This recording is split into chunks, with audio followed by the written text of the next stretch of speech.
फूलन देवी, 21 लोगों को एक साथ मौत देने वाली दस्यु सुंदरी, राजनीति में एंट्री से सरेआम हत्या तक की पूरी कहानी।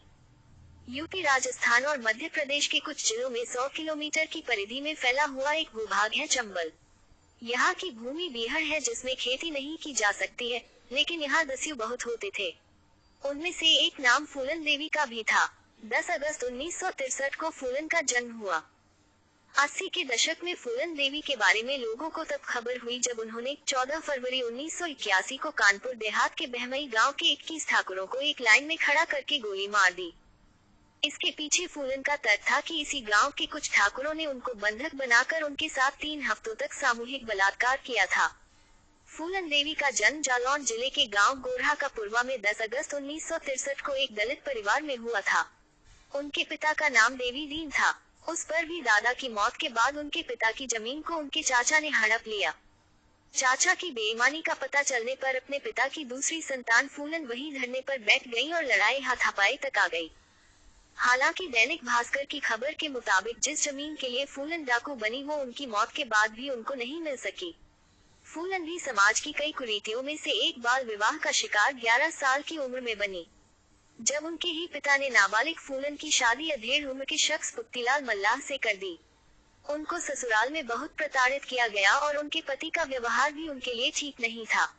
प्रताड़ना से बाद फूलन मायके आ गई। चचेरे भाई ने चोरी के झूठे इल्जाम में फूलन को जेल भिजवा दिया। यहीं से उनकी जान पहचान बागियों से होनी शुरू हुई।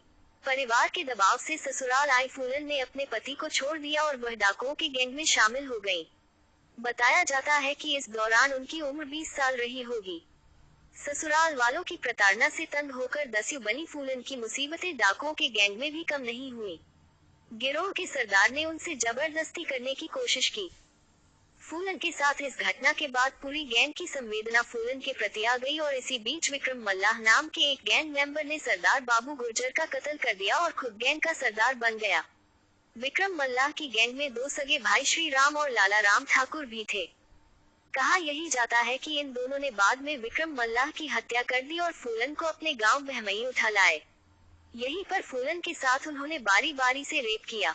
गैंग के बाकी सदस्यों की मदद से वह छिपते हुए बहमई से भी भाग निकली और खुद का गैंग बना लिया, जिसकी सरदार फूलन बनी। बाद में उन्होंने इसी गांव के 21 ठाकुरों की प्रतिशोध में गोली मारकर हत्या कर दी। 21 ठाकुरों की हत्या के बाद फूलन और उनका गैंग पुलिस की हिट लिस्ट में आ गया। यूपी से लेकर मध्य प्रदेश और राजस्थान में पुलिस लगातार बागियों का या तो एनकाउंटर कर रही थी या फिर उनको सरेंडर करने पर मजबूर कर रही थी।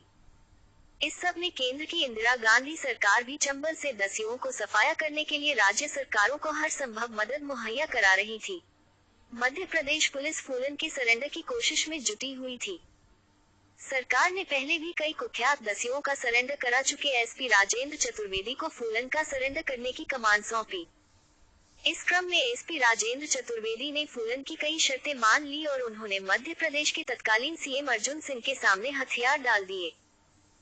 1993 में सरेंडर के बाद फूलन जब जेल से रिहा हुई उसके बाद वो यूपी के तत्कालीन सीएम और समाजवादी पार्टी के नेता मुलायम सिंह यादव के संपर्क में आई। 1994 में मुलायम सिंह ने फूलन पर लगे सभी मामले वापस ले लिए और 1996 में मिर्जापुर संसदीय सीट से उनको चुनाव लड़ने के लिए पार्टी का टिकट भी दिया। वह चुनाव जीती और चंबल से सीधे देश के सर्वोच्च सदन आ गई। 25 जुलाई 2001 को अपनी राजनीतिक महत्वाकांक्षा की पूर्ति के लिए शेर सिंह राणा ने दिल्ली के अशोका रोड स्थित घर पर फूलन की गोली मारकर हत्या कर दी। सांसद बनकर सामान्य जीवन जी रही और देश के दलितों, पिछड़ों के सामाजिक न्याय की आवाज को बुलंद करने वाली दस्यु सुंदरी 2001 में हमेशा के लिए चिर निद्रा में सो गयी।